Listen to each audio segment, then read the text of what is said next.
اعوذ باللہ من الشیطان الرجیم بسم اللہ الرحمن الرحیم۔ سورہ صافات کی چند آیتیں پڑھ رہا ہوں۔ وَأَقْبَلَ بَعْضُهُمْ عَلَى بَعْضٍ يَتَسَاءَلُونَ،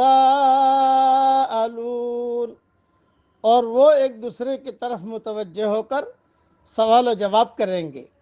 قالوا انکم کنتم تأتوننا عن الیمین، کہیں گے تم ہمارے پاس دائیں طرف سے آتے تھے۔ قالوا بل لم تکونوا مؤمنین، وہ جواب دیں گے بلکہ تم خود ایمان لانے والے نہیں تھے۔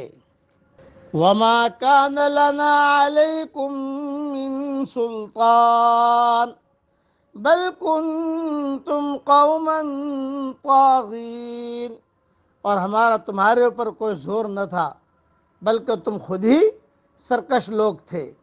فحق علینا قول ربنا انا لذائقون،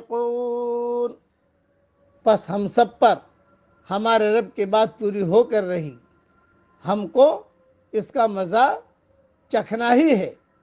فَأَغْوَيْنَاكُمْ إِنَّا كُنَّا غَاوِينَ، ہم نے تم کو گمراہ کیا، ہم خود بھی گمراہ تھے۔ فَإِنَّهُمْ يَوْمَئِذٍ فِي الْعَذَابِ مُشْتَرِكُونَ، پس وہ سب اس دن عذاب میں شریک ہوں گے۔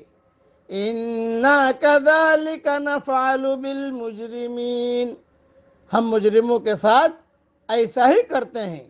اِنَّهُمْ كَانُوا اِذَا قِيلَ لَهُمْ لَا إِلَهَ إِلَّا اللَّهُ يَسْتَكْبِرُونَ، یہ وہ لوگ تھے کہ جب ان سے کہا جاتا کہ اللہ کے سوا کوئی معبود نہیں تو وہ تکبر کرتے تھے۔ مختصر تشریح سن لیجئے۔ یہ عوام اور لیڈروں کی گفتگو ہے۔ بے دین عوام، بے دین لیڈر، قیامت میں عوام اپنی بربادی کی ذمہ داری اپنے گمراہ لیڈروں پر ڈالیں گے اور کہیں گے کہ آپ لوگوں نے ہمیں طرح طرح سے بہکایا۔ لیڈر کہیں گے تمہارا یہ الزام غلط ہے، کوئی بہکانے والا کسی کو نہیں بہکاتا، تم لوگوں کے اندر خود سرکشی کا مزاج تھا، ہماری بات تم کو اپنے مزاج کے موافق نظر آئی اس لیے تم نے اس کو مان لیا، تم نے حقیقتاً اپنی خواہشات کا ساتھ دیا نہ کہ ہمارا، دونوں کا جرم ایک ہے۔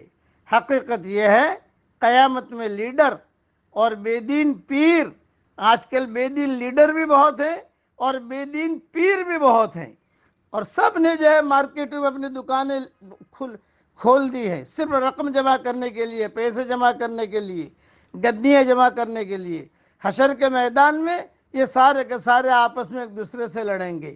اس قسم کے مضمون قرآن شریف میں کئی جگہ آئے ہیں، ایک جگہ نہیں کئی جگہ آئے ہیں۔ حقیقت یہ ہے قیامت میں بے دین لیڈر اور بے دین پیر دونوں ایک ہی مشترک انجام سے دوچار ہوں گے۔ نہ لیڈر کی عظمت اس کو عذاب سے بچا سکے گی اور نہ عوام کا یہ عذر ان کو بچانے والا بنے گا کہ ہم تو بے علم تھے، ہم کو ہمارے لیڈروں نے گمراہ کیا۔ اس لیے لیڈر پکڑو تو اچھے پکڑو اور پیر پکڑو تو اچھے پکڑو۔ آج کل مارکیٹیں بہت کھلی ہوئی ہیں بے دینوں کی، اسی لیے میں ایک بات عرض کیا کرتا ہوں کہ مسجد میں ناچنا منع ہے، لیکن آج بے دینی کی وجہ سے جہالت ہماری مسجدوں میں ناچ رہی ہے۔ گھروں میں ناچنا منع ہے لیکن بے دینی کی وجہ سے، جہالت کی وجہ سے جہالت ہمارے گھروں میں ناچ رہی ہے، ہمارے کاروباروں میں جہالت ناچ رہی ہے، ہمارے دینی اداروں میں بھی جہالت جو ہے وہ ناچ رہی ہے لکھا ہوا دینی ادارہ، لیکن چونکہ تربیت نہیں ہے اس لیے جہالت کی طرف قوم جو ہے کافی تیزی کے ساتھ دوڑی جا رہی ہے۔ اللہ تعالی ہم سب کو اپنے حقیقی معرفت نصیب فرمائے، آمین۔ وآخر دعوانا ان الحمد للہ رب العالمین۔